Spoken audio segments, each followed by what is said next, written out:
हज़रत मखदूम इस्माइल सूमरो पंहिंजे वक़्त जो आरिफ़ कामिल वली अहले दिल सिंध जे वॾनि आरिफ़नि मां गुज़रियो आहे। हिन वटां हज़ारे माण्हू ज़ाहिरी ऐं बातिनी उलूमनि जो फैज़ पिराईंदा रहिया। हिन जूं हुज़ूर पुरनूर सैयदना मोहम्मद मुस्तफ़ा सल्लल्लाहु अलैहि वसल्लम जे रूह पाक सां ख़तीरतुल क़ुदस में मुलाक़ातियूं थींदियूं रहंदियूं हुयूं।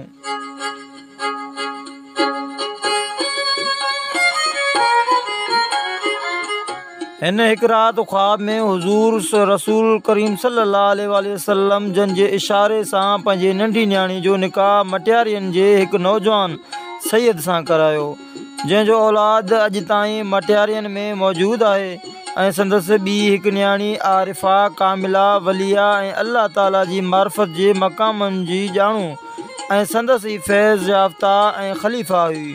उन्ही बीबी लाइ बि सादातनि जे हिकु नींगरे जी अदब रखण सबबु हुज़ूर अकरम सल्लल्लाहु अलैहि वसल्लम जन जे रूहानियत जे ज़रिए मखदूम साहब खे बिशारत मिली हुई, जंहिंखां पोइ हिन खे उहे कमालात हासिल थिया।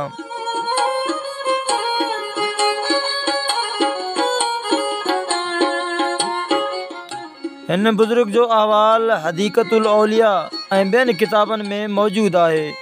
तज़किरा गुलज़ार अबरार में लिखे थो त मखदूम इस्माइल सूमरो पंहिंजे मुल्क जे नामवर मशाइखनि मां आहे। संदसि ख़ानका हिकु ज़ाहिदिस्तान हो, केतिरा हज़ार मण अनाज जा पोखाईंदो हो।